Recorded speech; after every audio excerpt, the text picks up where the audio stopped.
Hace 18 años a mí me secuestraron. Fue una experiencia muy difícil, sobre todo porque fue por error. El ser humano quiere respuestas. ¿Por qué? ¿Por qué a mí? Yo soy una buena persona. ¿Por qué me tenía que pasar esto? Un trauma no tiene que ser algo tan trágico. Es cualquier experiencia que te quita tu paz interior. Y una de las primeras cosas que me encantaría decirles a todos los que están hoy es que Shulamit Graber, psicoterapeuta, escritora, experta en sanación emocional, trauma y resiliencia, sobrevivió a un secuestro que transformó su vida y la llevó a crear un método profundo para resignificar el sufrimiento.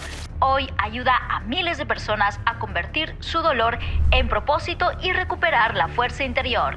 ¿Tú sabías que tú hablas diario 6 veces más contigo que con cualquier persona? 6. Lo que es muy fuerte es que de cómo tú te hables, se va a construir tu realidad. Y la gente se define así, se presenta. Yo soy un hombre desempleado, yo soy un hombre fracasado. Si yo todo el día me defino así, el otro me acaba mirando así. Contar algo desde un lugar de víctima no le sirve a nadie. O el dolor te consume, o te fortalece y te vuelves una mejor versión de ti mismo. ¿Qué errores cometemos al acompañar a una persona que ha pasado trauma y que es importante saberlo para poder acompañar de una manera correcta? El primero es que como tu dolor me duele, yo quiero que pase rápido. Entonces estás vivo, ya dale vuelta. Eso es tu propio miedo de seguir conteniendo al otro. El paso que tendríamos que dar cuando vivimos una experiencia así es, y esa es la puerta para trascender, para convertir el dolor en crecimiento, para resignificar lo que viviste.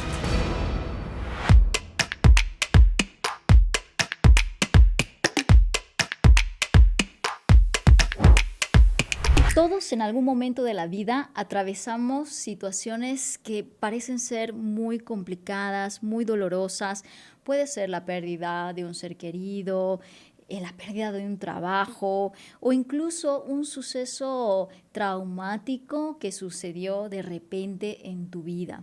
Y de repente también pensamos que la identidad se nos ha roto, no sabemos quiénes somos, no sabemos cómo resignificar lo que nos pasó y cómo volver a una vida o la vida que teníamos antes. Hoy hablaremos de cómo podemos superar y atravesar todos esos cambios fuertes, duros, esos traumas que atravesamos en la vida, acompañados de una experta en estos temas, mi querida Shulamit. Bienvenida a Lo Grande Podcast, es un honor tenerte en este espacio. Pues para mí es un honor estar aquí, en verdad, admiro mucho este espacio. Y bueno, dices algo muy importante. Todos en algún momento vamos a pasar por una experiencia traumática. Es más, me voy a atrever a decir que todos los seres humanos van a tener a lo largo de su vida un trauma. El problema es que nos da miedo nombrarlo como trauma porque sentimos que cuando le ponemos nombre a las cosas es como si se hacen realidad, es como si el fantasma revivió. Pero a ver, un trauma no tiene que ser algo tan trágico. Okay. Es cualquier experiencia que te quita tu paz interior y que en algún momento de tu vida paraliza, te pone en un shock, no sabes qué sigue y sientes que hubo un quiebre. ¿Quién no lo va a tener? Todos lo hemos tenido. ¿Seguro? Desde un maltrato escolar, desde una ruptura de una relación. A ver, yo he tenido pacientes que rompen con una relación, el amor de su vida es un trauma. Entonces, primero me encantaría decir que le perdamos el miedo a la palabra. Eso es. Lo importante es qué hacemos con eso. Totalmente. Shulamit, yo sé y todas las personas que te conocen saben un poco de tu historia y vamos a hacer esa recapitulación para las personas que están conectando por primera vez contigo. Tú hace años has atravesado por un secuestro, has sobrevivido a un secuestro y para ti ha sido algo que te ha transformado en muchos sentidos. ¿Qué ha hecho? O sea, ¿qué ha hecho de esta situación que no te quedes atrapada en el dolor, muchas veces en el victimismo, y más bien apostar por la vida y salir adelante? Bueno, tal como lo dices, hace 18 años a mí me secuestraron. Fue una experiencia muy difícil, sobre todo porque fue por error. Entonces iban desafortunadamente por otra persona y cuando escuchas del propio jefe de la banda, del secuestrador, que estabas en el lugar equivocado, el día equivocado y en la calle equivocada, es muy fuerte, ¿no? Dices, Dios, ¿por qué tenía yo que vivir esto? ¿por qué? Claro. Entonces, el primer problema de una experiencia como esta, como la que yo viví, es que empiezas al por qué. El ser humano quiere respuestas. Sí. ¿Por qué? ¿Por qué a mí? Yo soy una buena persona, yo atiendo gente, yo le ayudo a la gente con sus dolores en la vida, soy terapeuta, ¿por qué me tenía que pasar esto? Y una de las primeras cosas que me encantaría decirles a todos los que están hoy es que el por qué te va a dejar desesperanzado. Porque la vida es injusta y le pasan cosas buenas a la gente mala y cosas malas a la gente buena. Hay que romper el mito de la justicia, porque entonces no es justo, pero sí es justo y ahí nos atoramos y la gente se queda años buscando una justicia que no existe. Yo he aprendido que lo único cierto es que la vida es incierta, como decía el gran poeta Amado Nervo. El cielo es azul, el mar es salado y la vida es incierta. Así de plano. Es una verdad. Así de plano. Entonces, el paso que tendríamos que dar cuando vivimos una experiencia así es ¿para qué? Es muy difícil. Pero eso es lo que te lleva al siguiente nivel. ¿Para qué me tocó vivir esto? Si esto lo tenía que vivir en el guión de mi vida, ¿para qué tenía yo que haber vivido? Y esa es la puerta para trascender, para convertir el dolor en crecimiento, para convertir el dolor en energía, para resignificar lo que viviste. Hay que soltar las certezas, hay que soltar en encontrar respuestas donde no las hay y pensar ¿para qué? Y ahora viene el problema, porque el para qué es encontrarle un sentido a lo que viviste. Y entonces me dice mucha gente, ¿pero cómo le encuentro un sentido, un sinsentido a la muerte de un hijo? Claro. A una enfermedad tremenda. Y la malísima noticia que les tengo es que aún y al sinsentido hay que encontrarle un sentido. Porque ¿sabes cuál es la realidad? Que la vida sigue. Y si tú te quedas atorado ahí, el que se queda eres tú. La vida sigue. ¿Cuánto tiempo a ti te costó encontrar ese sentido? Me costó tiempo porque me rehusaba, porque yo quería entender el por qué. Yo estuve ahí. Okay. O sea, no les voy a hablar de nada que yo no haya estado ahí en ese lugar. Muy bien. Entonces, cuando yo quería buscarle un sentido, decía, pero no, yo no le voy a encontrar un para qué. Yo no merecía esto. Entonces estoy en el por qué. Puede ser que me tomó varios meses, casi un año. Decir, bueno, voy a jugar, y es lo que les recomiendo a todos, a ser mi propio detective. Y si buscamos un para qué, ¿cuál podría ser? Y lo encontré. Y la gente que me conoce, antes y después, dice que yo soy una persona muy diferente. Sí. ¿Qué has antes cambiado? Y después. O sea, ¿cómo eras antes? Yo era muy perfeccionista, Okay. muy metódica. A mí me gustaba la excelencia, lo perfecto, que si se ponchaba una llanta, si se me hacía 3 minutos tarde, era una tragedia. A mí me gustaba que la vida sea como yo la ordené. Y cuando te pasa algo así, te das cuenta que no vale la pena sufrir tanto, que no lo controlas. Que no lo controlas y que hay cosas que puedes controlar, cosas que no puedes controlar. Y cuando lo que no puedes controlar sucede, hay que saber enfrentarlo, soltarlo, decir, esto pasó. Entonces, otra de las cosas importantes es que a mí me gusta hacer muchas cosas y siempre fui una mujer con mucha energía, que corría mucho, y a mí me secuestraron corriendo. Yeah. Entonces usé la metáfora de que tal vez me tocaba correr menos en la vida. Corría demasiado y eso no quiere decir hacer menos, nada más desde otro lugar. Pero la más importante fue que descubrí que no era una persona conectada conmigo misma. Yo conectaba con los demás, ayudaba a todos, terapeuta, muchos pacientes, lista para servir, pero la conexión conmigo era pobre. Porque si yo me hubiera conectado conmigo ese día, yo no hubiera salido a correr. Porque era un día que yo me había desvelado, había tenido una boda, estaba cruda, era la 1:30 de la tarde, hacía mucho calor, pero la obsesión. la obsesión de no descansar, hacerlo, claro. de hacerlo. Y cuando yo salí a correr, como a las 2 cuadras, vi un coche que me estaba observando, como que iba y venía, y luego se fue. Y tuve una intuición rara de regresarme. Y dije, ay, no voy a hacer caso a esas cosas. Y hoy entiendo que la intuición es un arma muy poderosa. Totalmente. Y si yo hubiera escuchado mi cuerpo, mi cansancio, esa señal, me dio muchas señales el día para yo no haber estado ahí. Ninguna la escuché, porque no quise. Entonces, he cambiado mucho, soy una persona muy conectada hoy. No hago nada que no me haga sentido. O sea, ni siquiera estar aquí. O sea, yo tengo que sentir que este espacio a mí me hace sentido. Que te aporta. Que quiero aportar y me aporta y que me gusta. Y me invitan a muchas cosas que digo no, porque no es lo mío, porque no me hace sentido y porque no quiero hacer nada que no me haga sentido en la vida. No hago nada igual cada día. Yo todos los días me levanto, mi café de la mañana, tomando mi café, me siento y digo, ¿qué quiero hacer hoy primero? Quiero ir a caminar con mi perro, primero medito, me voy a mis pilates o me quedo en el sillón tomando café. No hago nada que no tenga claro qué es lo que quiero hacer.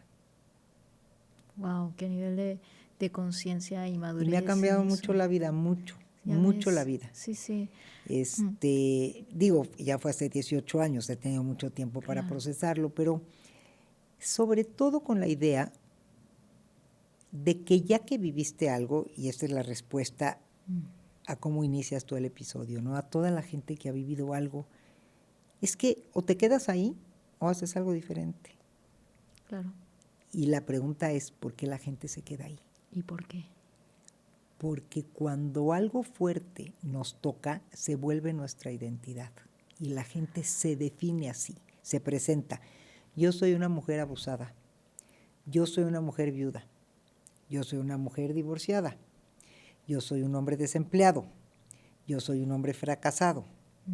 Entonces, una de las frases más importantes que me encantaría que se quedaran hoy es que nada ni nadie agota tu realidad. Tú eres más que lo que has vivido. ¿Qué quiere decir? Tú no eres una mujer viuda, eres una mujer que perdió un marido, pero seguramente eres una gran amiga, una periodista extraordinaria, una gran madre. O sea, tenemos que amplificar las áreas de nuestra vida. Porque cuando a mí me secuestraron, yo en ese momento ya tenía 25 años de carrera, ya tenía una maestría, ya tenía 3 hijos, un gran marido. Entonces, yo era más que una mujer secuestrada y nunca permití que eso robara mi identidad. Pero como es muy fuerte, tendemos a usarlo como identidad. Y donde pones tu energía se vuelve tu Dios. Si esa es tu identidad, en eso te conviertes. ¿Qué señales con qué señales más bien nos podemos reconocer para identificar que nos hemos identificado con el trauma? O sea, ¿cómo nos damos cuenta? Muy buena pregunta. Nos damos cuenta primero porque en cualquier lugar que llegas, esa es tu tarjeta de presentación. Hola, ¿cómo estás? Mucho gusto. Hola, yo soy Shulamit, una mujer secuestrada. Te presentas así, en muchísimos ámbitos. 2, porque no recuperaste tu paz. A ver, la paz interior del ser humano no es negociable. El que no está en paz consigo mismo está en guerra con el resto del mundo. Esa sería la tercera señal, que sientes que estás en guerra con el mundo. Estás enojada con la vida. Sí. Contestas feo, le hablas feo al que se tardó 2 minutos en traerte al coche, te enojas. Esos que van tocando el claxon cuando está parado, que no entiendo qué van a lograr. Eso, bueno, son señales. Sigues enojado con la vida, no recuperaste tu paz, te sientes paralizado en tu proyecto de vida, como que no avanzas, pierdes motivación, problemas en tus relaciones, porque te vuelves el apestado. ¿Cuántas veces quieren volver a oír la misma historia la gente? La gente se cansa. Sí. Yo no digo que no platiques con tus amigos, pero llega un momento en que tienes que regresar a ti y resolverlo tú. Claro, y además como que siento que hay una ganancia escondida, ¿no? Claro, porque ahora sí me prestan atención. Antes no me prestaban atención. Sí, el no victimismo, contaban. ¿no? Pobrecito, Eso. pobrecito. Mira, él trátala bien, trátalo bien, porque fíjate que a ella abusaron de ella. Eso, claro. Y a él, fíjate que ya lo corrieron del trabajo 3 veces. Y entonces la gente también, como tú te defines así, sabes que la identidad es una suma matemática. De quien yo soy, más lo que el otro me refleja que soy. Esa es la identidad, porque somos seres en espejo. Claro. Si yo todo el día me defino así, el otro me acaba mirando así. Y esa soy. De hecho, en mi consultorio, cuando doy consulta, tengo muchas sillas. Y cuando alguien empieza a contar su historia desde un lugar de víctima, que perdón, no tolero, le digo que se pare y que se siente en otra silla y vuelva a empezar. No. Hasta que se atreva a contarlo de otra forma. Se nos puede ir toda la primera sesión. Terapeuta, ¿eh? Se nos puede, pero es que yo siento que el contar algo desde un lugar de víctima no le sirve a nadie. Nadie, absolutamente. Tienes que tratar de hacerlo diferente. Pero a ver, sí necesitamos a veces ayuda. Claro. No es fácil. ¿Y cómo es contarlo desde un lugar empoderado? Porque, a ver, es que me ha pasado X cosa, o sea, me han robado o me han pegado, o sea, ¿es una realidad?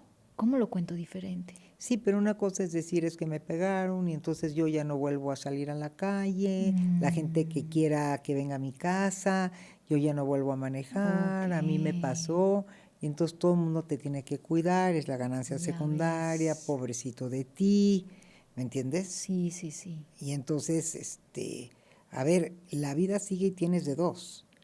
No, solo hay dos caminos. O el dolor te consume, o te fortalece y te vuelves una mejor versión de ti mismo. Solo hay dos caminos. No hay un intermedio. No hay un intermedio. O sea, no puedo decir, sí, me afectó, me hicieron dañísimo, pero yo estoy aquí fuerte, ¿eh? Yo puedo con todo. Es que ese es el de crecer. Y el otro es el de pobre de mí, a mí póngame coches blindados, escoltas, porque yo ya no puedo volver a salir a la calle, porque a mí ya me pasó algo. Y entonces caímos en la obsesión por el control que no existe. Ya. Tú tienes que... es una decisión. A mí me pregunta la gente, porque a donde a mí me secuestraron es a 2 cuadras de mi casa. Wow, sí. Yo paso diario por ahí en el carro. Y aún o caminando. Hoy en día también. Hoy en día porque vivo en el mismo lugar,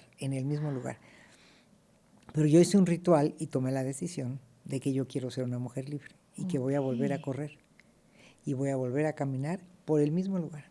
Y la gente me pregunta, ¿y si te vuelve a pasar? ¿Sabes qué les contesto? ¿Qué? Al cerebro le da lo mismo pensar en positivo que en negativo. ¿Por qué pensar eso? Yo me digo a mí que no me va a volver a pasar. Yo siento que fue una vacuna.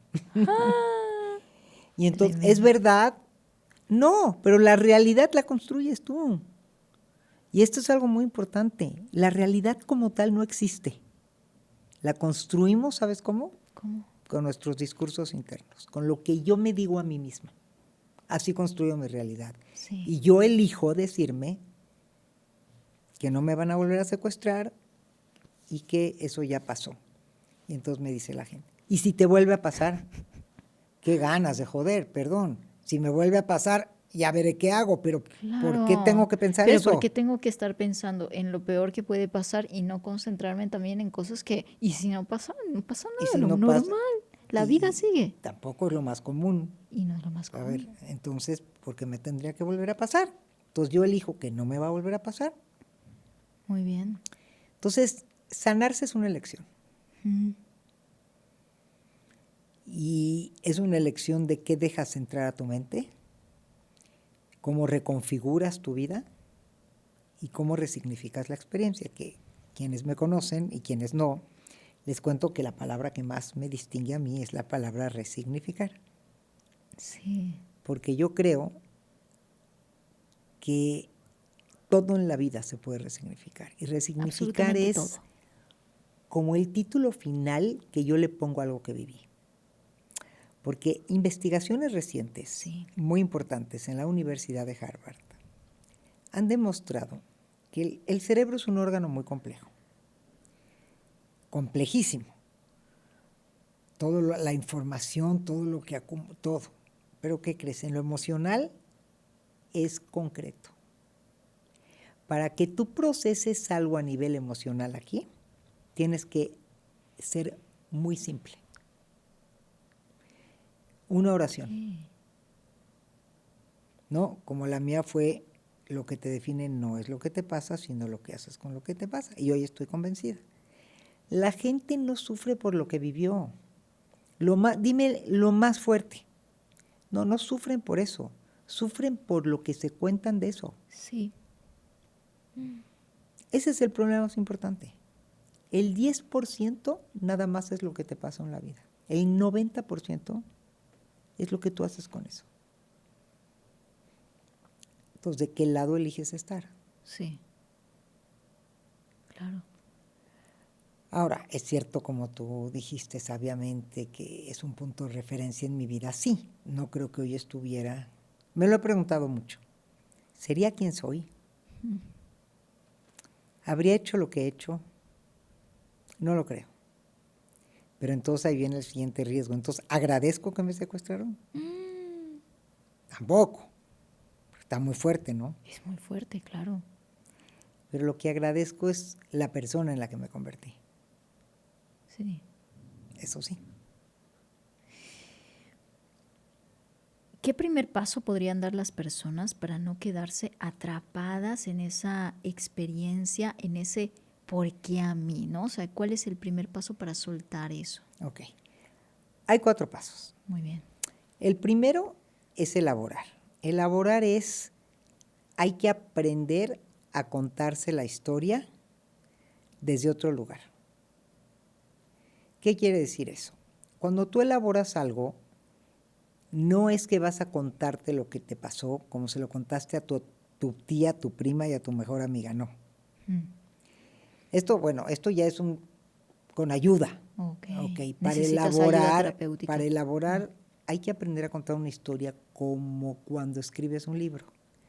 ¿Verdad que si tú lees un libro que tiene capítulos cortitos, pero muy claros y es más fácil leerlo? Sí. Bueno, mientras más ordenado está un libro, más fácil lo lees. Claro. ¿O te gustaría abrir un libro que no tiene índice, no tiene orden, no tiene capítulos, son 500 páginas y no sabes ni lo que vas a leer? Claro, no. Da flojera, ¿no? Sí, no te lo lees. Bueno, entonces hay que ayudarle a la gente a ordenar su historia porque se desordena. Como son tantas cosas cuando vivimos un trauma, que empezamos a perder el orden. Entonces hay que ordenarlo como capítulos y luego ver cuál fue el evento más difícil de tu experiencia, el momento más difícil. Es una cebolla que vas quitando gajos. Muy bien. Porque tú, ¿qué dirías que fue el miedo más grande que vive una mujer a la que secuestran? ¿Cuál crees? No saber si va a salir viva de ahí, ¿no? ¿O qué? Sí, ese es uno, pero el peor es que te maltraten, que abusen de ti, que salgas, ¿no? Claro. Entonces nos vamos con dolores comunales, ¿no? Como si todas las mujeres, y ahí cometemos un error, ¿no? Todas las mujeres que perdieron, todas las mujeres, no. El dolor es individual.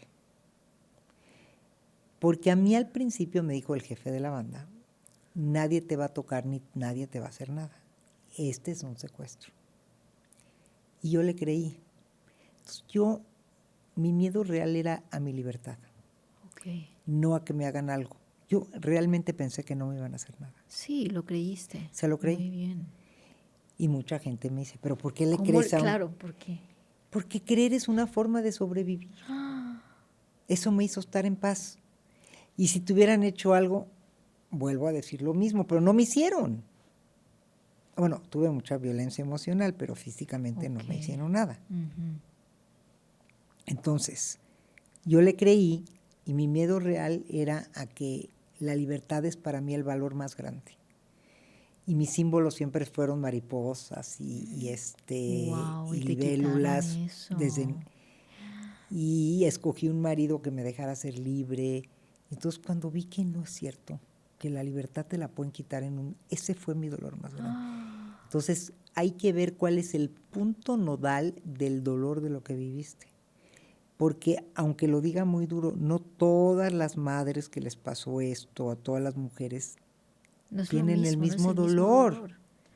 Pero Claro. nos vamos como sociedad con cosas como universales. Ok. Por No ejemplo, hay una que- madre que pierde un hijo. Claro, A ver, una madre que pierde un hijo es tremendo el dolor. claro. Pero yo te puedo contar un caso impresionante de una Sí. madre Ujú. que perdió un hijo a los 7 años por una negligencia médica, Ok. por una operación de anginas.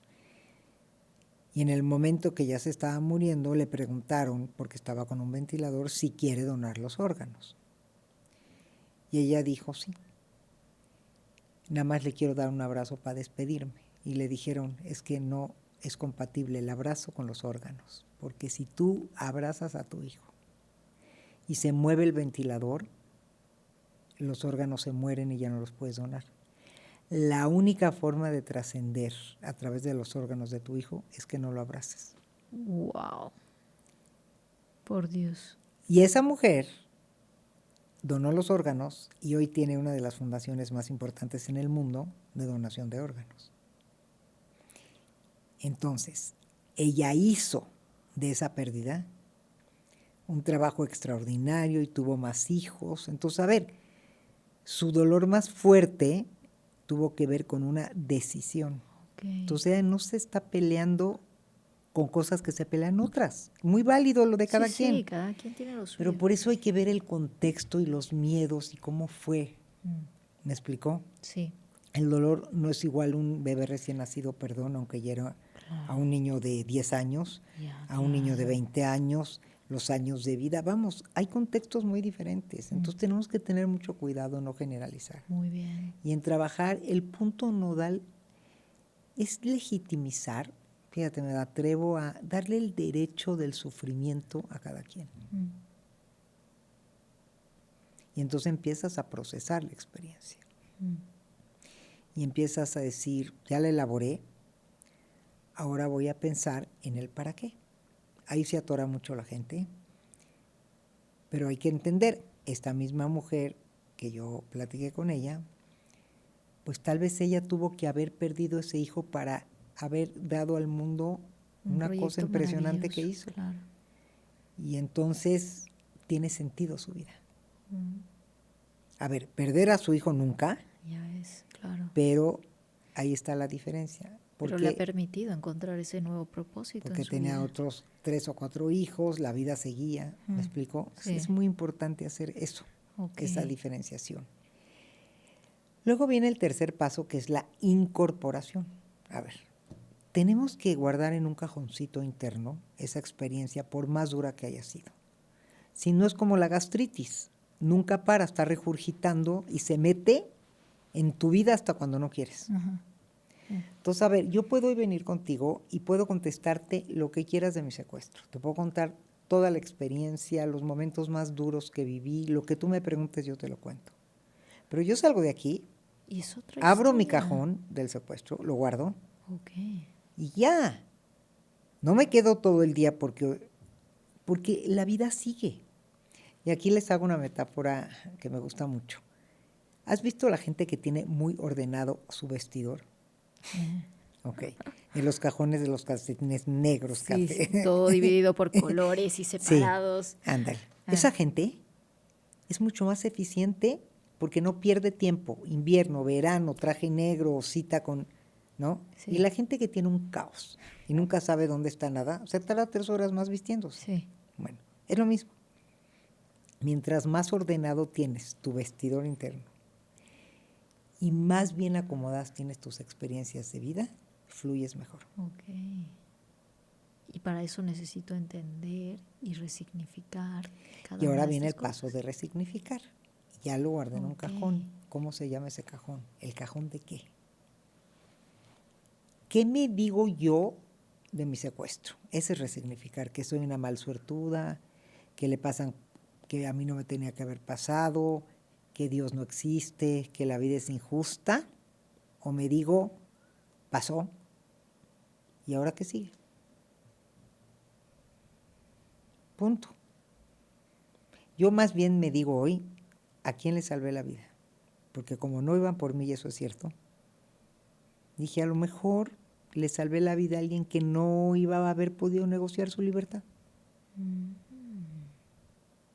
Tienes que hacer paz con lo que viviste, por más duro que haya sido. Wow. Tienes que encontrar cómo reconciliarte aún con lo duro que viviste.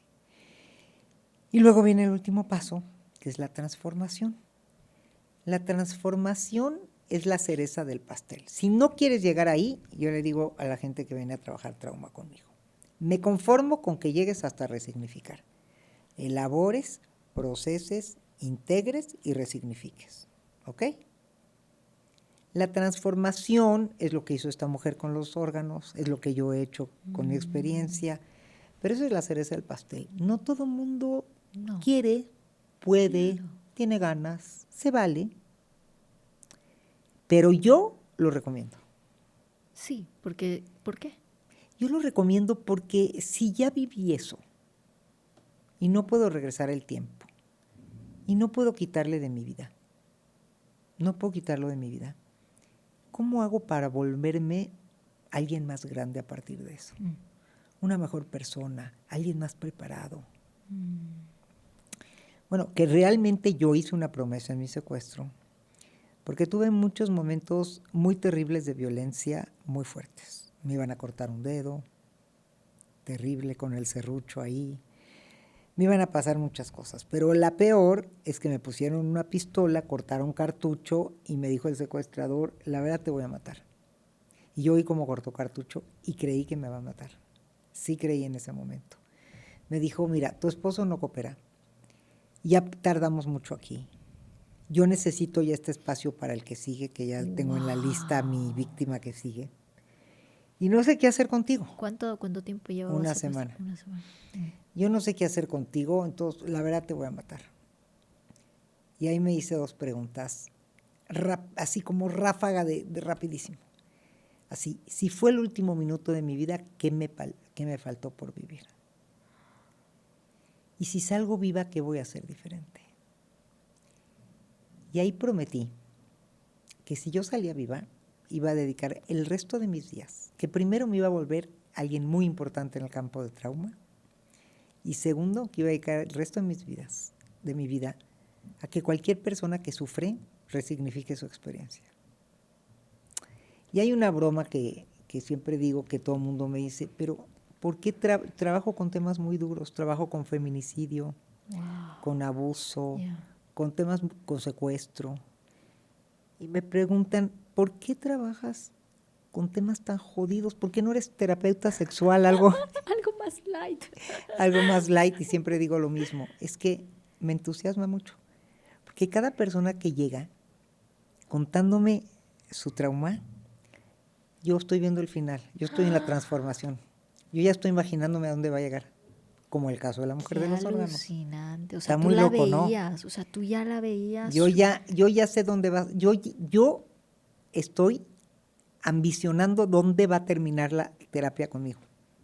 Pero tú, ¿qué haces? ¿Tienes esa intuición? ¿Los No, hueles? no, ¿O qué? ¿O no. tú ya identificas? No, yo voy a pasar por el proceso. Okay. Yo voy a usar el método. Yo voy a hacer que se sanen.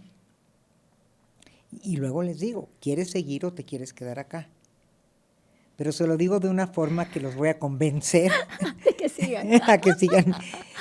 Entonces, por eso me gusta mi trabajo. Claro. Tengo casos increíbles de, Ay, por favor, te podría cuéntanos uno al menos. Tengo un caso de feminicidio muy fuerte, de una pasó? mujer que traté, que le mataron a su hija. Ella tenía 3 hijas, y ella estaba guisando, iba a ir a la escuela por su hija. Se le hizo 10 minutos tarde, y cuando salió, encontró a su hija descuartizada en el camino.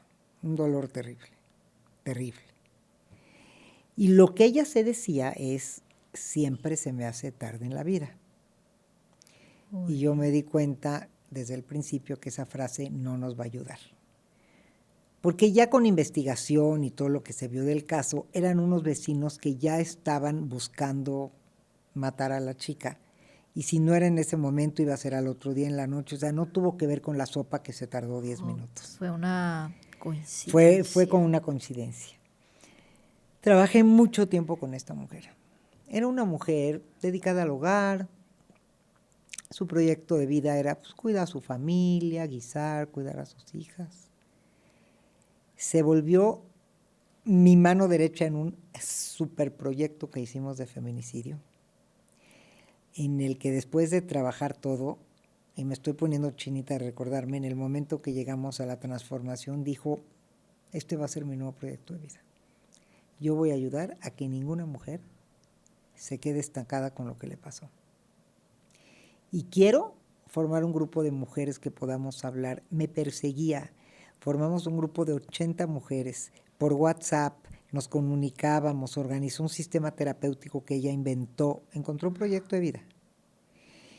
Y todo el tiempo hacía cosas. Una bellísima fue que decidió hacer una ceremonia que le llamó la ceremonia de las mantas, en la que le pedía a cada familia que en una manta cosieran o pegaran todos los objetos relacionados con esta hija que habían perdido. Un cachito de su bata de médico porque estudió medicina, el botoncito de la muñeca que más quería. Hizo una exposición que se llamó la exposición de las mantas. Y hoy tú ves a esa mujer y la mujer que yo vi el primer día y no la reconoces. O sea, hasta físicamente se nota que sí. Y ella me dice, es que es horrible lo que te voy a decir, pero lo que le pasó a mi hija me dio un proyecto de vida. Wow.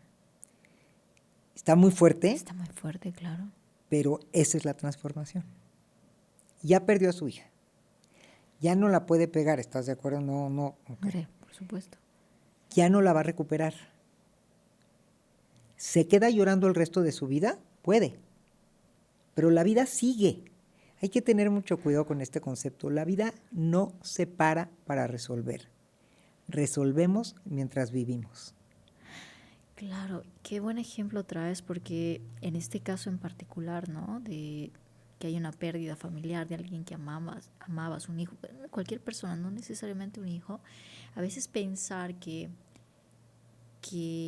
superar eso es olvidarme del hijo, la hija, la pareja. Exacto. No es como, no estoy honrando, lo perdí, lo tengo que recordar todos los días. Y sufrir. Y joder mi vida. Y no, una forma de honrar es, que una de las cosas que yo trabajé con ella es, nunca la vas a perder si me dices qué te dejó. Vamos a hacer hoy toda una recapitulación de quién era. El sentido del humor. Ok, ¿cómo vamos a honrar el sentido del humor? Se volvió una mujer simpática que cuenta chistes, que nos... O sea, y la muerte natural también cuando perdemos a nuestros padres. Hay que honrar quiénes fueron y lo que nos dieron. Y entonces nunca los perdemos. ¿Cómo lo hacemos? ¿Cómo los honramos? Bueno, primero hay que hacer una lista recordando lo que nos significaban esas personas. ¿Qué aprendí de esa? Escribirla para tenerla presente. ¿Qué aprendí de ese padre? ¿Qué aprendí de esa amiga? ¿Qué aprendí de esa hija? Tenerlo muy presente. Y esa es una forma de honrarlo, para que cada vez que contemos chistes en familia, eres como el abuelo Juan, ¿no? Esto es del abuelo Juan, aquí está el abuelo Juan. Y cada vez que ordenemos la casa, así le gustaba a tu abuela Rosa, eso nos dejó tu abuela Rosa, que el orden es muy lindo. Sí. Entonces esta mujer les enseñó a sus otras hijas también, porque esta era la mayor. Sí, la mayor. Les enseñó pues cómo honrar a su hermana mayor. Y bueno, se volvió, no sabes, hicimos un proyecto enorme.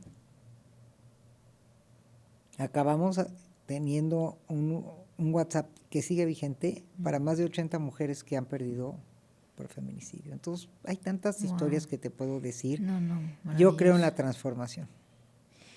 Shulamit, cuando nos ocurren situaciones como las que estamos contando, y también situaciones no tan graves, pero que sí nos han movilizado, ¿no? En muchos casos también nuestro contexto se siente afectado. O sea, no solamente nosotros que hemos vivido esa experiencia, sino el entorno, la familia, sí, ¿no? ¿Cómo se hace el proceso también con la familia para poder resignificar lo que ha pasado? Es muy importante porque yo lo viví incluso en mi secuestro. Cuando yo salí, bueno, yo era la mujer maravilla, me hacían cenas de bienvenida y mi esposo había negociado todo. Él fue el negociador de mi vida. Y nadie le preguntaba, ¿cómo estás? ¿Qué dices? Hasta que después de 2 meses de cenas y fiestas y bienvenida a la vida y qué bueno que regresaste y todo, unos amigos hicieron una de esas cenas. Cuando nos sentamos a la mesa dijeron, hoy no vamos a hablar de ti. Hoy quiero que tú nos cuentes, le dijeron a mi esposo, ¿cómo estás? Es la primera vez que habló. No, bueno, yo sí le había dado mucho crédito, pero no me había dado cuenta, ni siquiera. Entonces, lo que dices me gusta porque siempre hay una historia, yo le llamo adentro, y una historia que es la siguiente, desde afuera. Y es toda la gente que estuvo involucrada. Hay que incluirla, ese es sistema. Entonces, yo no trabajo con la persona nada más. Primero trabajo un rato con la persona más afectada y luego incluyo al sistema porque hay que oír todas las voces sin miedo. Lo que pasa es que no lo hacemos porque sentimos que es como contagioso, que si contamos lo que nos duele, contagiamos al resto. Exacto. Sí. Y no queremos contagiarlos. Exacto. Y yo digo, al revés. O sea, mi formación es de terapeuta sistémica. Okay. Yo trabajo con los sistemas completos. Muy bien, tú trabajas además con la familia. Con la familia, yo con esta mujer trabajé con el esposo, en pareja, con las hijas solas, en familia. Tienes que ir sanando a todo el sistema. Increíble. ¿Y cómo sostienes esos vínculos? Es decir, ellos también tienen que pasar por ese proceso de las 4 fases también, igual. Desde su lugar. Es muy distinto claro, su lugar. Lo que mencionabas. Pero que desde que su lugar es diferente. También lo tienen que procesar igual. Muy bien. Claro, pero ellos lo harán también más rápido, a lo mejor. ¿O? No necesariamente. El problema es que hay que darles la legitimidad y el derecho de ser parte de la historia. Okay. De hecho, curiosamente, fíjate que yo recién salí del secuestro, escribí un libro de mi experiencia que se llama Agonía en la incertidumbre, que se agotó y decidí rehacerlo. Pero cuando lo iba a volver a rehacer, pensé, ese libro está incompleto si no está la historia de mis hijos y de mi esposo. ¿Cómo vivieron mis hijos adolescentes que secuestraron a su mamá? Y entonces hice un segundo libro donde incluí sus historias. Porque dije, ya no puedo volver a hacer el mismo libro. Ese libro ya se agotó y también se agotó para mí. Wow. Ya necesito hacer otro. Sí. Entonces los invité a escribir a ellos. ¿Y qué te diste cuenta cuando...? Me di cuenta que habían muchas cosas, y esto ya fue a lo mejor, no sé, 5 años después, 7 años después, que nadie les había preguntado, ni yo. Y entonces el riesgo es que se fracturen los sistemas, porque como cada quien se queda encerrado en su dolor y nadie escucha el del otro, no sanan. Entonces sana en comunidad y se sana en individual. Ahora, afortunadamente, a mí siempre me gustó la terapia familiar sistémica y la terapia que es mi formación original. Entonces, cuando hice mi especialidad en trauma, me fue muy fácil juntarlo porque ya tenía la otra base. Mira, claro. ¿No? Pero siempre creí en eso, me di cuenta que siempre había creído en eso. Muy bien. Hemos traído ya varias veces a expertos al podcast a hablar sobre el duelo, sobre todo, ¿no? Y aquí surgen una serie de conversaciones dentro de los comentarios del vídeo que dicen, para mí ha sido muy difícil atravesar el duelo porque la gente no me entendía o me decían cosas que como, ya supéralo, vas a poder rehacer tu vida. O sea, ¿qué errores cometemos al acompañar a una persona que ha pasado trauma y que es importante saberlo para poder acompañar de una manera correcta? El primero es que como tu dolor me duele, yo quiero que pase rápido. Entonces estás vivo. Ya, dale vuelta. Claro. Eso es tu propio miedo de seguir conteniendo al otro. Entonces, el primer error es no dejar o no entender que es un proceso. Y que tenemos que darle chance, permiso y legitimidad al otro de vivir su proceso. Muy bien. Ese es el primer error. Y yo me recuerdo, en relación a esta pregunta, me haces acordarme que mi hijo mayor iba en la universidad y sus amigos no se acercaban, no lo saludaban porque no sabían ¿Qué decirle? qué ¿no? decirle. No hemos enseñado en esta sociedad cómo acompañar al dolor. Claro. Entonces no lo saludaban porque ¿qué tal que él dice a mi mamá la violaron? ¿Qué le contesto? No quiero saber. Claro, No sé quiero cómo, preguntarle, no ¿y quiero. qué voy a hacer? No Claro. sabemos acompañar. Yo, a partir de ese momento, hablé con mis hijos y les dije, hay que saber estar, acompañar. Y lo escondemos con la famosa palabra que la odio, prudencia.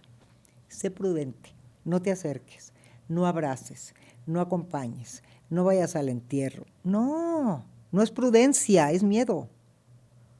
Es tu propio miedo de acercarte y oír que el otro le duele, porque no sabes qué hacer con el dolor. Y creo que como sociedad tendríamos que tener ese nuevo reto de saber acercarnos al dolor y al sufrimiento del otro. ¿Y cuáles serían esas frases para acompañarlos? Hoy entiendo que pasaste por algo muy duro, me duele Sí. muchísimo. Aquí estoy.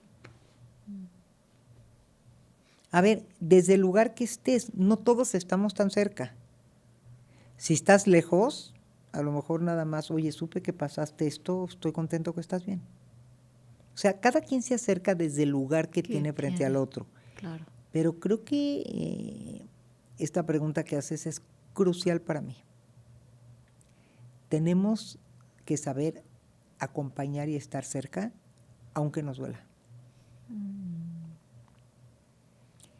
Y te puede doler lo que el otro vivió, pero te alejas por eso. Entonces, bueno, ese es uno de los errores más importantes que cometemos y eso hace que sea más difícil elaborar el duelo. Ya ves. Creo que otro tiene que ver con la legitimidad del sufrimiento del otro. La legitimidad es como el permiso, el valor. Tendemos a, no es para tanto. O sea, hay gente que le ha pasado algo peor. Uf, eso es horrible. Y yo Eso creo es que horrible. cada dolor y cada experiencia merece ser honrada y Sí. tratada con cariño, amor, respeto. Sí. Ah, no, te divorciaste. No, pero podía haber sido peor. Podía haberte dejado en la calle. Ay, o no, lo y que nadie es sea. la última coca del desierto. Eso. Oye, pero era tu pareja, tú la amabas. Claro. Un día te dice, te dejé de querer. Pues es un trauma. Totalmente.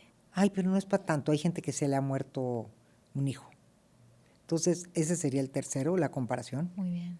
No hay comparativos. Nada. Curiosamente, cuando a mí me secuestraron, se enteró mucha gente. Cuando regresé a trabajar, que fue luego, mis pacientes estaban raros porque sabían del secuestro, Wow. porque se supo mucho en ¿Cuánto México. tiempo después volviste a trabajar? 2 semanas. ¿Qué? Yo salí con la euforia de no vuelvo a perder un minuto en la vida. Pon esta idea de que la vida no se pone en pausa para resolver. Sanamos mientras vivimos. Y yo dije, es lo que más amo. Me siento bien, estoy bien, pero la gente le daba miedo a hablar. Ya. Porque claro. entonces me decía, bueno, es que yo vengo porque... No, pero ¿para qué te digo para qué vengo? Después de lo que tú viviste, lo mío no es nada. Ay, no. Entonces dije, ahora nada más... Ya me sané, ya estoy bien. Ya, entonces dije, no, espérame. A mí me interesa tu dolor. Lo que a mí me pasó es mi experiencia, pero a mí sí me interesa lo que tú viviste. Entonces, es muy importante darle legitimidad al dolor de cada quien. 100%. Darle un lugar, no minimizarlo. Entonces llega el hombre que lo corrieron del trabajo, que era el trabajo de sus sueños, y ay, ya, pero estás vivo. Sí, pero tengo que mantener una familia y literal no sé qué hacer. Hay que darle un acompañamiento. Sí. Hay que dignificar, hay que honrar. Una de las cosas curiosas leyendo tu historia que te pasó mientras estabas secuestrada es que tú te comunicaste y hablaste de manera directa con tu secuestrador. Cuando yo leí eso, digo, wow, qué curioso. O sea, Es que fue por ¿cómo? eso, por ser curiosa. Lo que pasa es que en el primer momento que me dijeron, esto es un secuestro, yo dije, ay, Dios mío, esto no estaba en el guión de mi vida. O sea, te pasan cosas que no te iban a pasar. Claro. No te podían pasar muchas cosas, que se te caiga el pelo, que engordes, pero que te secuestren. Y entonces cuando me dijo, esto es un secuestro, en ese minuto pensé, ¿cuál es la característica que más me define como terapeuta? Fue lo primero que pensé. Y dije la curiosidad. Claro. Pero como mujer, soy alguien muy curiosa. A mí me interesa muchísimo tú, ¿por qué estás en México? Si vives Sí, me allá y estás preguntaste grabando muchas acá. cosas, Me llama sí. la atención por curiosidad genuina. Y por eso me considero una afortunada, apasionada de mi trabajo, porque a mí me interesa mucho por qué el otro se convirtió en lo que es. Entonces yo dije, la curiosidad. Siguiente pregunta. ¿Qué se necesita para ser secuestrador? Me dio mucha curiosidad. Entonces le dije, te puedo hacer una pregunta y si quieres me la contestas y si no, no. Me dijo, sí, adelante. Le dije, ¿cómo elegiste esta profesión?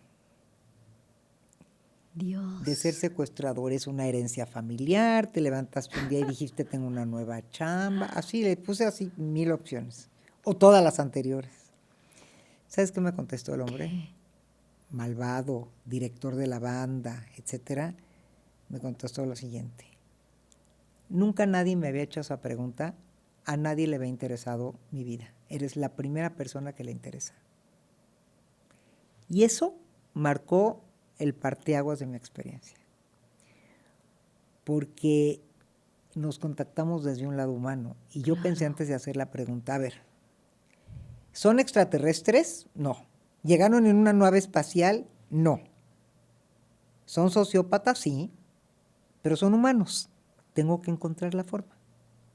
¿Qué querías tú? ¿Cuál era tu objetivo? ¿Entenderlos? Conectarme con ellos. Conectarme.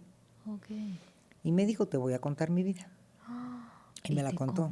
su vida. La publiqué en mi libro, me contó su vida entera. Una vida muy desdichada. Que hay que tener cuidado de no justificar, porque eso Claro, no justifico no. que haga eso. Pero me dediqué durante toda la semana a hacer lo que sé hacer, a darle terapia.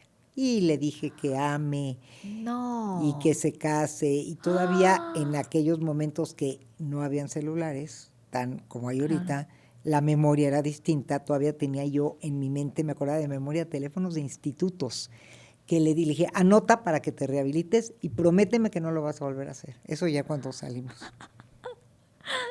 Te la jugaste. Me la jugué, Te la me la jugaste. jugué, me la jugué, pero ¿sabes qué descubrí también? ¿Qué? Uno va empacando su maleta de la vida y nunca sabes cuándo te toca desempacar. No es tan distinto lo que desempacas en la fiesta que en un momento traumático. Es lo que traes adentro. Es lo que traes adentro. Y yo siempre he sido curiosa, atrevida, interesada por la vida del otro, y de veras él sintió que su vida me interesaba. Claro, lo sintió genuino. Lo sintió genuino. Y le dije, entonces, si me vas a tener aquí y no sé cuánto tiempo, vas a sanar tu historia, vas a tomar terapia conmigo. Me dijo, no, a mí las terapeutas me da mucho miedo.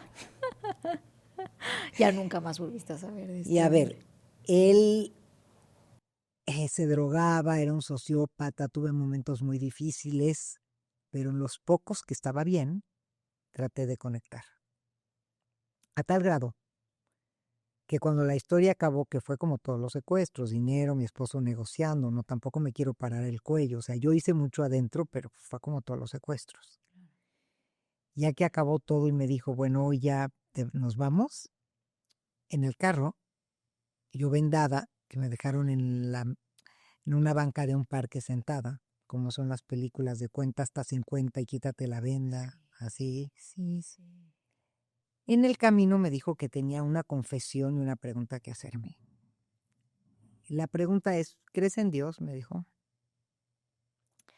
Le dije, sí, pero algo tengo que negociar con él, porque estaba yo muy confundida. Yo no creo en Dios ni en la casualidad, creo en la causalidad. Y hoy sé que tú y yo nos tenemos que haber conocido por algo. En lo que a ti respecta, yo creo que tú vas a ser una gran terapeuta. Ya lo eres, pero después de esto vas a hacer más. Pero en lo que a mí respecta, te quiero decir, antes de que te bajes de este carro, que marcaste mi vida como nadie lo había hecho y nunca te voy a olvidar. Y yo sé que es cierto. De verdad yo lo sé. A ver, no es que quiera decirte que lo cambié, pero yo sí sé que toqué su vida. Y me dijo, ten 500 pesos, vete a tu casa y quiero que llegues en paz y bien. Y en una hora voy a hablar porque yo necesito cerrar este capítulo sabiendo que una mujer como tú llegó bien a su casa.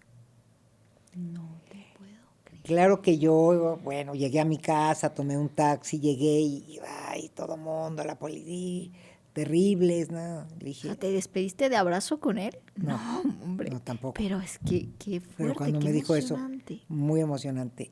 Y yo les dije, va a hablar en una hora Ok. para ver que yo llegue bien. ¿Cómo crees? Son unos desgraciados, no lo va a hacer. ¿Sabes qué le dije yo a todos los que estaban ahí? Les dije, apuesto lo que quieran a que lo va a hacer. Yo sé con quién estuve. A la hora habló por teléfono al celular de mi esposo y le dijo, méntame la madre, dime lo que quieras, pero dime que llegó bien a tu casa. Cuida mucho a esa mujer porque vale oro. Y le colgó. Así fue el fin de la historia. O sea, Muy vamos, controvertida. Está Está muy esa historia loco. tiene que ser de película. Está muy loco. Fue una historia muy controvertida, pero a mí me conmueve mucho saber que esa gente tiene áreas de oportunidad. Que esa gente vivió y tomó malas decisiones. Lo que hacen es terrible. Pero tienen áreas de oportunidad que ojalá encontráramos cómo trabajar con ellos. Siempre que hablamos de estos temas, de situaciones y de superar estos traumas, bueno, vamos a hablar de resiliencia, ¿no? Y uno claro. de los grandes personajes que empezó hablando sobre esto es Víctor Frank, psiquiatra que ha estado sometido en los campos de concentración. Nada más cruel que una de esas experiencias y que puedas salir vivo de esa situación. Y él decía, te pueden quitar todo en la vida, menos tu derecho a tu pensar, derecho y a pensar sentir. y a sentir. ¿Cómo podemos aplicar eso en nuestra vida cuando sentimos que se nos ha arrebatado todo? Mira, es muy difícil porque romantizamos palabras y la resiliencia se ha romantizado mucho, ¿no? No es cualquier cosa. Su definición más básica es recuperarte más fortalecido de la adversidad. Ese es como el fondo más básico de lo que es la resiliencia. Y recuperarte más fortalecido de la adversidad es que lo que viviste te traiga nuevos recursos, como la mujer del feminicidio, como la mujer de los órganos que platicamos, ¿no? Fortalecerte no a pesar, sino a través de la adversidad. A través. Y curiosamente yo había leído el libro de Víctor Frankl esa semana. Entonces traía muy presente que me están quitando mi libertad, pero no mi libertad de pensar y sentir, y lo tuve presente todo el tiempo. Pero uno de los grandes, que también estuvo en un campo de concentración, se llama Boris Cyrulnik. Sí, claro. Él es uno de los grandes creadores de la resiliencia. Es verdad. Él decía que solo hay dos caminos, que fue lo que comentamos hace un rato. O la experiencia te arrebata o te fortalece, o creces. En medio no te puedes quedar.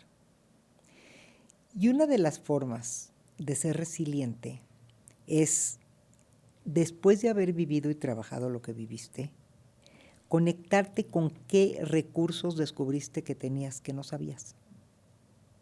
¿Cuáles son tus Nosotros tenemos recursos y fortalezas. Los recursos son nuestros. ¿Qué recurso tengo yo? Pues que era curiosa, soy atrevida, me gusta desafiar. Cuando me dicen que no, creo que atrás hay un sí. ¿Cuáles son tus fortalezas? Como una fortaleza es lo que está afuera.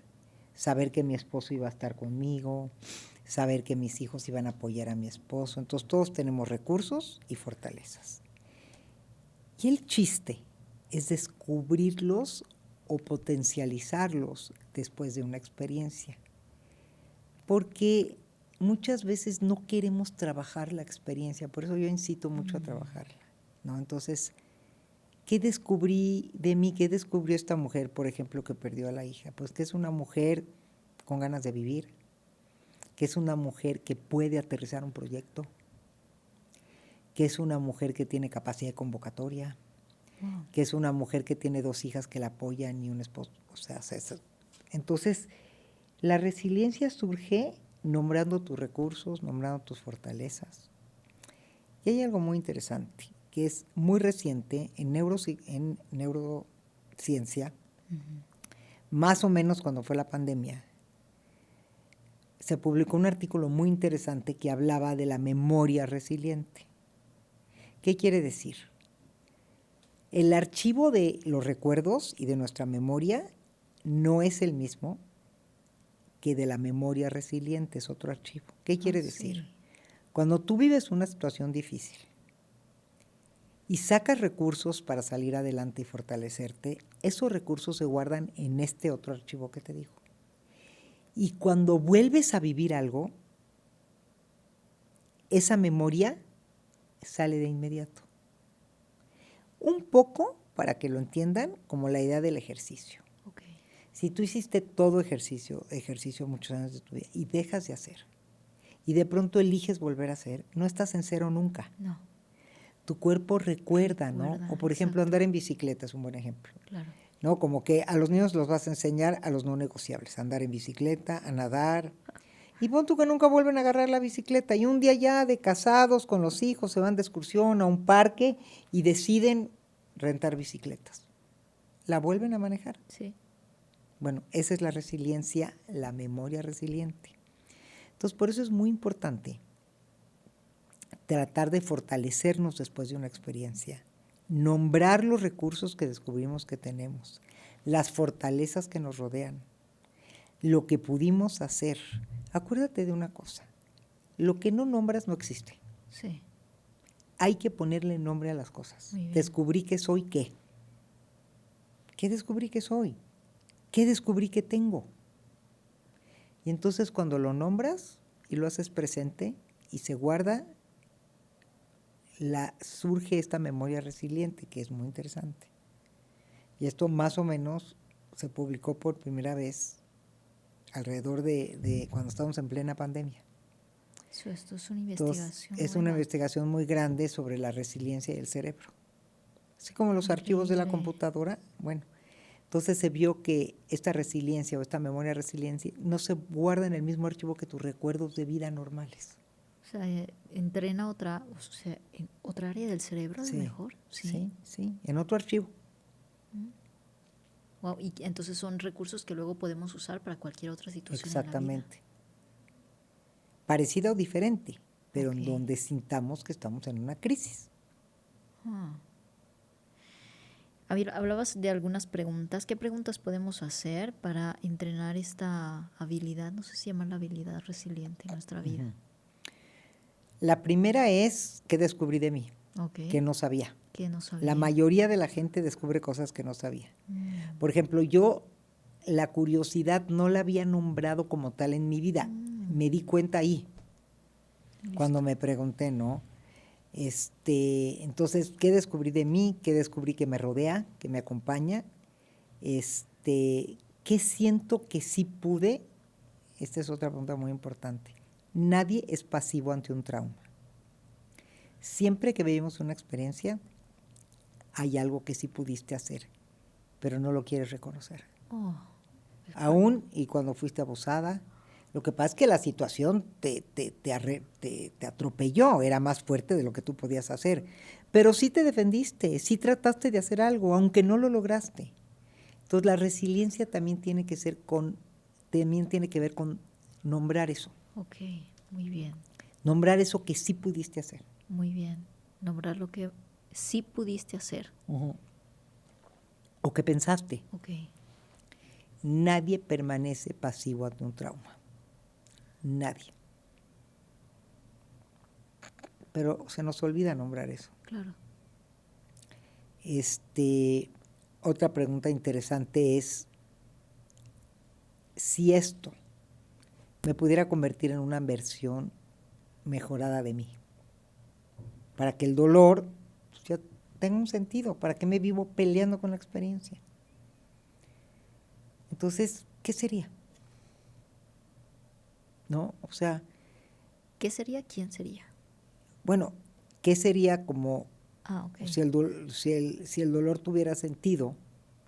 ¿Cuál sentido sería para ver en quién me convertiría yo, ¿no? Muy bien.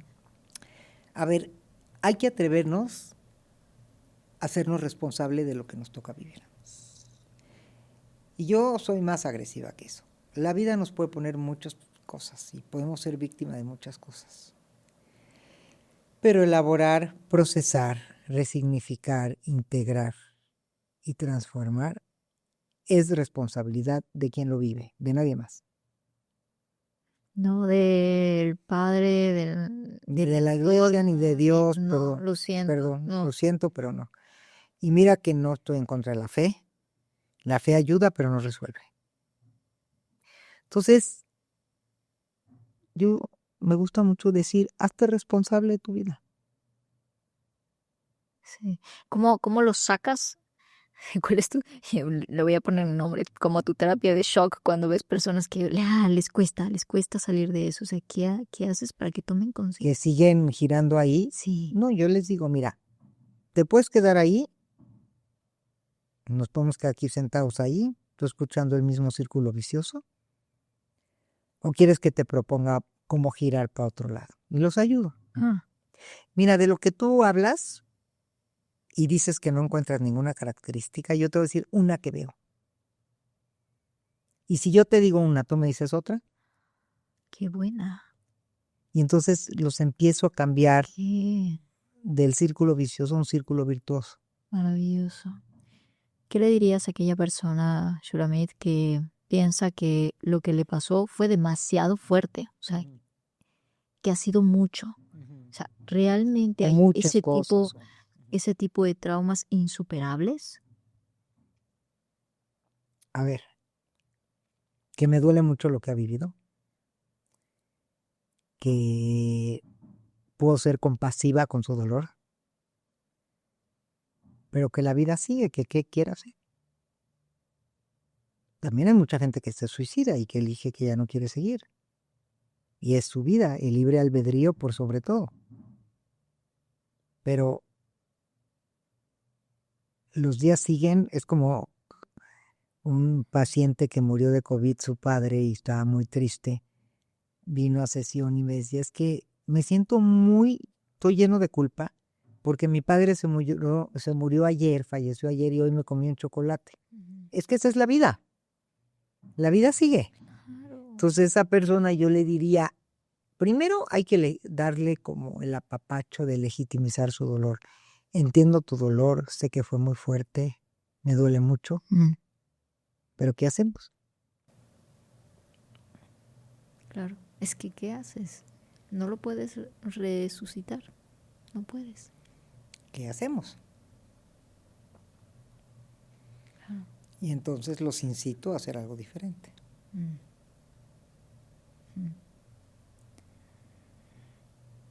¿Qué recursos internos tiene cualquier persona para empezar a resignificar ese dolor? ¿Con qué recursos internos cuentan las personas? Todos cuentan con la capacidad de resignificar. Okay. Que es tan simple y tan complejo sí. como buscar otra forma de contarte tu misma historia. Jueguen con ustedes mismos. Y si esta historia me la podría contar de otra forma, ¿cómo me la contaría? Y si no hubiera una sola realidad, si no viviéramos en un mundo de múltiples realidades, ¿cuál podría ser otra forma de contarme esto que estoy viviendo? Lo que es muy fuerte es que de cómo tú te hables, se va a construir tu realidad. Si yo hoy me levanto en la mañana y le doy un rayón a mi coche, Vamos a poner un ejemplo muy simple. Y digo, hoy va a ser un mal día. Okay. Va a ser un mal día. Pero no por las teorías del secreto, no. Sino porque yo voy a hacer que mi realidad coincida con lo que yo estoy diciendo. Y entonces cuando llegue al siguiente lugar, no va a haber dónde estacionarse. Y voy a decir, claro, obvio, si hoy era un mal día. Otra persona le da un rayón al coche, el mismo rayón, y dice, uf, lástima, pero todo lo malo que iba a pasar se fue ahí. Ese rayón ya cargó todo lo malo que iba a pasar en el día. Llega al siguiente lugar, va saliendo un coche y se va, porque dijo algo distinto. La realidad como tal, tangible, no existe. Existe en nuestra configuración. Tú eres el creador de tu realidad. Entonces tienes que empezar a cambiar los discursos y la forma y los pensamientos que dejas entrar a tu mente. No eliminas la situación. La situación está y me rayaron el coche. No, la situación es la misma, pero ¿qué me digo de la situación? Ajá. O qué me digo de la copa de vino que se cayó en la mesa. Seguramente la mala vibra que iba a pasar o que había ya se fue. ¿Qué mantel? ¿Qué nada? Pues ni modo, comemos con un mantel sucio. So what? ¿No? Sí, claro. Entonces, ¿cómo te hablas? Por eso yo le pido mucho a la gente que cuide la forma en cómo sea. Es lo más sagrado. ¿Tú sabías que tú hablas diario 6 veces más contigo que con cualquier persona? Aunque seas una merolica y hables contigo, tu esposo, y platiques mucho, 6 veces más hablas contigo que con cualquier persona. 6. Entonces, dime si no es sagrado cómo te hablas, qué dejas entrar, cómo cuidas tus pensamientos, qué información dejas entrar a tu vida, qué consumes, proteína mental o chatarra mental. Mira, la pandemia que trabajé yo con COVID en todo el mundo, y fue una experiencia muy interesante. Sí. Hubo gente que cuando empezó la pandemia dijo, ¿quién sabe cuándo va a acabar? Yo no sé de ciencia, yo no sé de catástrofes ni desastres. Hay limones, hago limonada. Y hay gente que se reinventó. Sí. Hay gente que dijo, en época de llanto, me pongo a hacer pañuelos. Bueno. Y hay gente que todo el tiempo estuvo pensando, ¿cuándo va a acabar? Mejor no hago nada porque a lo mejor acaba mañana. Esa gente acabó deprimida, 2 años, mal. La pandemia fue la misma, las personas la vivieron igual. ¿Cuál fue la diferencia? Sus pensamientos. Lo que dejaste, cómo te hablas a ti mismo. Shulamit, danos pautas, tips para empezar a hablarnos bien. Ok. Primero, les voy a dar un tip muy importante. Sé amoroso, generoso y compasivo con versiones anteriores tuyas que no sabían lo que hoy saben. ¿Qué quiere decir eso?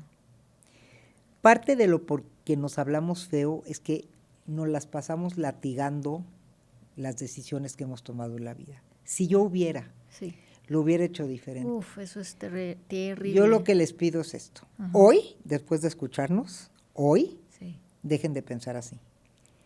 Todas las decisiones que tomaste en tu vida valen por el momento que las tomaste. Dime tú quién toma una decisión pensando, voy a tomar la peor decisión de mi vida. No, Nadie. para nada. Bueno, hoy, con otra sabiduría, puede ser que lo hubiera hecho diferente, pero no desde latigarme, golpearme, no, valida tu vida, porque ese es el principal tip que te daría yo. Muy bien. Lo que decidiste en tu vida fue correcto. Ya está. Ya. Yo me lamenté haber salido a correr ese día, me lamenté años. Y luego dije, a ver, con todo y el calor y la cruda y todo, en el momento que dije, quiero correr y puedo correr aunque esté el sol, fue correcto, porque lo decidí. Tal vez hoy me conecto más conmigo y si volviera a estar en esa situación, como ya soy más conectada, no hubiera salido. Pero dejen de latigarse. Esa es la primera. Muy bien. Cuando tú eres compasivo y amoroso, con estas versiones anteriores tuyas, resurge otro ser. Maravilloso. Entonces, ese es el primer tip y más Compasión, es importante. decir, esa persona que fue, hizo hizo lo mejor que supo, ya está. Hiciste lo mejor que pudiste con los recursos que tenías. Qué increíble que hoy tengas otros recursos y con otra sabiduría eliges hacer las cosas diferentes. Pero no vivas latigando tu historia, porque es el primer obstáculo que yo veo. Muy bien. Importante. Muy bien. La segunda cosa. ¿Cuál era la pregunta? ¿Cómo nos empezamos a tratar Ok. bonito? Sí. Primero, tratamos a nuestra historia de otra forma. Muy ¿Ok? bien. Segunda cosa. Somos humanos, imperfectos, pero siempre podemos reparar. Entonces, empieza a coquetear con la idea de que cuando algo no lo haces bien o no te sale bien, siempre puedes reparar. Vamos a suponer que tú venías en el coche con los hijos gritando y el tráfico y te desesperaste y no te hacen caso y te volteaste y le diste un trancazo a un hijo. No te hundas en el drama. Acuérdense que existe el perdón, que existe el reparar. Entonces, para tratarte mejor a ti mismo, date el derecho de reparar. Llega a tu casa, sientas a tus hijos y diles, miren, les quiero decir algo importante que estoy pensando. Su comportamiento no fue correcto. Pudimos haber tenido un accidente, portarse en el coche así no es correcto, pero yo me hago responsable que el mío tampoco fue correcto. Y yo les pido una disculpa. Yo debí de haber parado el coche, prendido música y haber dicho, cuando ustedes se calmen, yo continúo. Cuando tú reparas, te das cuenta que todo se puede sanar. ¿Reparar es pedir perdón? Pues reparar y reparas van de la mano, no es Ok. exactamente lo mismo. Ok. La gente que repara, luego pide perdón, porque primero tienes que saber reparar contigo. Ok. Atreverte a decir, no tiene nada de malo. Pero rompan con esas cosas de a los hijos no se les pide perdón, yo soy el padre, ni modo, esto te tocó. No, dales esa lección a tus hijos. Claro, enséñales. Enséñales que se ¿Cómo puede se reparar, hace? ¿no? Ajá. Otra cosa muy importante es, tienes que incursionar en algo espiritual en tu vida. Ah, sí. No religioso. Vamos, si quieres sí, Bueno. pero estoy hablando de otro tema, a eso me refiero. Hoy se sabe que en el mundo que vivimos, adherir algo de espiritualidad a tu vida es importantísimo para aprenderte a tratar mejor. Porque tenemos que aprender a callar las ondas cerebrales, a bajarlas. Pero a mí, con esto de que a mí me gusta lo que te hace sentido, no se casen con teorías, no tienes que meditar 2 horas. Si no te gusta meditar, no medites. ¿Qué te gusta? ¿Abrazar un árbol? Abraza un árbol. ¿Te gusta caminar descalzo en el pasto? 10 minutos camina descalzo en el pasto. ¿Te gusta escuchar música? Escúchala. Enciérrate a escuchar música. Pero tiene que ser algo que esté solo, en conexión contigo y en un espacio tranquilo. Muy bien. Porque eso te aprende a ir revolucionando desde otro lugar. Como a gestionar tu sistema nervioso, a Sí. regularte un poco más. Fíjate, en mi secuestro, como hubiera querido saber tantas cosas que no supe, pero a mí cuando me decían meditar y hay que hacer yoga, decía, eso es para flojos. Claro. Para esas gentes que no son como Que no yo. saben ¿verdad? hacer nada, ¿no? Y en algún Sí. momento de mi secuestro, que estaba yo desesperada y le pedí al secuestrador y le dije, ¿no me puedes llevar a pasear al parque aunque sea como un perrito? Me dijo, bueno, tú te atreves a pedir cosas que no. Pero bueno, si sabes meditar, hacer yoga en 1 metro cuadrado, puedes hacer lo que quieras en esta habitación. No sabes cómo lamenté no haber sabido. Y eso es lo que dije cuando me preguntaste qué podemos hacer para tener herramientas nuevas después. Yo dije, ¿qué me faltó en mi experiencia? Y me volví ahora bueno, yo escogí la meditación, pero yo Claro. medito a las 5:40 de la mañana todos los días, diario. 5:40. Sí, porque es muy importante Es el hacerlo. momento Sí. donde estás en apertura, ¿no? Sí, medito diario. Ya no me podría imaginar mi vida sin meditar. Wow. No, es más, no sé cómo, pero no digo, ¿cómo viví? ¡Qué horror! No. En el momento que no quise hacer esas cosas, pensé que no me gustan. Hoy son indispensables para mi vida. Muy bien, muy bien. Hoy las hago, aprendí. Entonces la espiritualidad es muy importante. Perfecto. Y por último, Sí. te diría que todos tenemos un botiquín de autocuidado. Así como tienes tu botiquín de medicinas, tienes que revisar las áreas de tu vida y afinarlas un poco, porque una persona más sana se trata mejor. ¿Cómo está tu área física? ¿Cómo te Sí. cuidas? ¿Cómo está tu área intelectual que ya hablamos? ¿Cómo está tu área emocional? ¿Sabes gestionar tus emociones? Sí. Una pregunta más fuerte. ¿Reconoces qué emociones te visitan con frecuencia? ¿Las sabes nombrar? ¿Tienes habilidades? ¿Tu área social, tienes relaciones que valen la pena o estás en puras relaciones tóxicas? Eso. Y la espiritualidad son las 5 áreas. Fenomenal. Hable tu botiquín de autocuidado y échate un clavado. Revisa cada una de ellas. Revisa, así como revisas la caducidad de tus medicinas y siempre Sí. viajas con tu botiquín por si te enfermas, Tal este es más cual. importante. Tal cual. Wow. Si tu vida, Shulamit, para terminar, se resumiera en una sola frase, ¿cómo la resumirías? Yo me definiría como una mujer afortunada. Y afortunada porque me apasiona lo que hago y porque tiene mucho sentido para mí lo que hago. Entonces, me definiría como una mujer afortunada. Se nota que lo vives, que vives Gracias. así, que transmites eso. Gracias. Y en todas las situaciones de tu vida lo has compartido, wow, de manera tan detallada, pero con tanta esperanza, que yo creo que esto va a ayudar a muchas personas que hoy en día están atravesando un momento doloroso y que quieren encontrar ese momento de inspiración, de recursos, de herramientas para salir adelante. Muchísimas gracias. Gracias por la invitación y ojalá lo que nos hayan escuchado recuerden que aunque les toque vivir lo que les toque vivir, moverse de ahí sí es su responsabilidad, no de nadie más. Gracias, Shulamit. Espero tenerte en una próxima oportunidad. Con mucho aquí gusto. con nosotros. Gracias. Has mencionado tu libro porque es que me lo van a pedir seguro.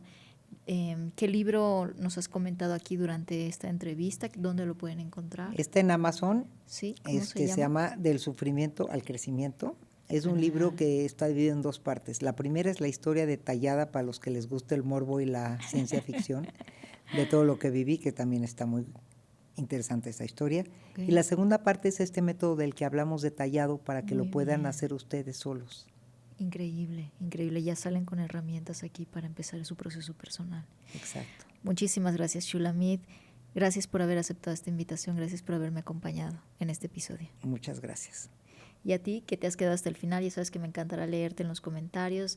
Por favor, cuéntanos qué ha sido tu mayor aprendizaje, qué ha sido lo que más te ha resonado de la historia de Shulamit, que estoy segura que ha sido súper inspiradora. Y con eso me despido. Ya sabes que hagas lo que hagas, siempre hazlo a lo grande. Nos vemos en una próxima. Adiós.